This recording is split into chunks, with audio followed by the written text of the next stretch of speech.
আজ দুপুরে খাওয়া দাওয়া করতে কিন্তু চলে যাচ্ছে মিত্র ক্যাফে পুরীতে, যেটাকে যে হোটেল আমরা রয়েছে এসইউ প্যালেস, তার নিচেই কিন্তু একদম মিত্র ক্যাফে রয়েছে। মিত্র ক্যাফেটা লিজে নেওয়া রয়েছে। আর এখানকার সুস্বাদু খাওয়া দাওয়া কিন্তু আমি অর্ডার করে দিয়েছি।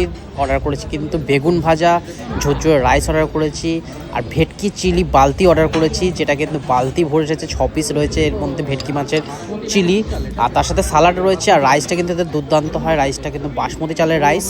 তোমরা যদি পেজটা ফলো করে রাখো তাহলে তোমরা জানে থাকবে। আমি এর আগেও কিন্তু মিত্র ক্যাফে গেছি, মিত্র ক্যাফের বিরাটি ব্রাঞ্চে গেছিলাম, সেখানকার সুস্বাদু খাওয়া দাওয়া ট্রাই করেছিলাম। তবে আজকে কিন্তু একটা আইটেম আমি ট্রাই করছি আবার এখানে এসে, সেটা কিন্তু মিত্র ক্যাফের সিগনেচার আইটেম কচু পাতা বাটা দিয়ে চিংড়ি। সেটা কিন্তু দুর্দান্ত লেগেছিলো আমার খেতে বিরাটিতে, সেই জন্য আজকে আবার ট্রাই করবো। বেগুন ভাজাটা কিন্তু চরম বানিয়েছে, বেগুন ভাজাটারও একটা হেভি টেস্ট রয়েছে।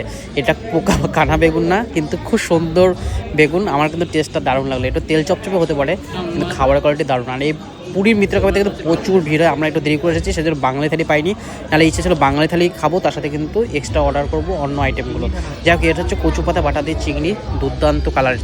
কলকাতা বিরাটিতেও কিন্তু আমি কচু পাতা বাটা দিয়ে চিংড়ি মাছ খেয়েছিলাম, সেটাও কিন্তু সুস্বাদু ছিল। তবে আজকে কিন্তু আমি যেটা অর্ডার করেছি সেটাও কিন্তু সেম আইটেম, কিন্তু কালারটা একটু আলাদা রকম, তবে টেস্ট কিন্তু দারুণ। আমি কিন্তু অর্ডার করতে চেয়েছিলাম বাঙালি থালি, যেহেতু লেট হয়ে গেছে সেজন্য বাঙালি থালি আর পাইনি, তাই একটু আলাদা আলাদা আইটেমই অর্ডার করেছি। সেই আইটেমগুলো কিন্তু খুব সুন্দর আইটেম এখানকার। আর এখানকার খাবারে কিন্তু কোনো তুলনা হয় না, দামের সাথে কিন্তু খাবারের দাম মানে কোয়ালিটি আর কোয়ান্টিটি খুব সুন্দর। আমার এক্সট্রা একটা রাইস লাগবে, সেই জন্য পরে একটা এক্সট্রা রাইস নিয়ে নেবো। ওর কিন্তু দুর্দান্ত লাগলো খেয়ে, আমারও কিন্তু সত্যি সেরাই লাগলো। কালারটা আলাদা হতে পারে কিন্তু খেতে কিন্তু একই রকম।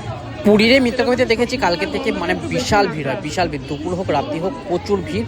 আর সেই সেল অনুযায়ী কিন্তু এদের কোনো বাসি খাবারের স্টক থাকেই না, আর সব ফ্রেশ কোয়ালিটির। আমরা কিন্তু খেয়ে বুঝতে পারছি রাইসটাও ঝরঝরে একদম গরমা গরম। জাস্ট 15 মিনিট ওয়েট করেছি, তার মধ্যে কিন্তু চলে এসেছে সব খাবার। আমি কিন্তু রাইস এক্সট্রা অর্ডার করেছি, এক্সট্রা রাইস লাগতোই, কারণ আইটেমগুলো খুব সুস্বাদু। আর অনেকটা ভাত খাওয়া হয়েছে, বেগুন ভাজা খাওয়া হয়ে গেছে, আর কচু পাতা বাটাতে চিংড়ি খাওয়া হয়ে গেছে। এখন কিন্তু বালতি ভেটকি চিলি, বালতি ভেটকি এটা চলে এসেছে। কি সুন্দর বালতিতে সার্ভ করা হয়েছে। 6 পিস যে রয়েছে কিন্তু চিলি ভেটকি, আর ভেটকি মাছটা একদম ক্যাপসিকাম যে দুর্দান্ত কালার, যেরকম টেস্টও হয়তো আশা করি সেরকমই হবে। আর বড় বড় সাইজের কিন্তু পিস রয়েছে। মাটনটা তো আগের দিন আমি খেয়েছি, সেটা তোমাদের সাথে সেই ভিডিওটা শেয়ার করেছি, সুদীপর রান্না করে খেয়েছিলাম। তাই আজকে কিন্তু মিত্র ক্যাফেতে মাটন আর অর্ডার করিনি, এটাই অর্ডার করেছি।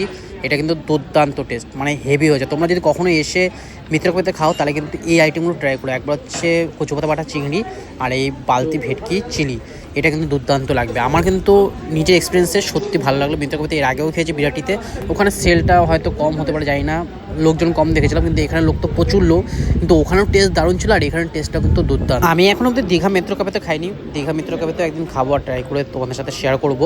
আশা করি আজকে ভিডিওটা তোমাদের ভালো লেগেছে। ভিডিওটা ভালো লাগলে অবশ্যই কিন্তু লাইক, শেয়ার,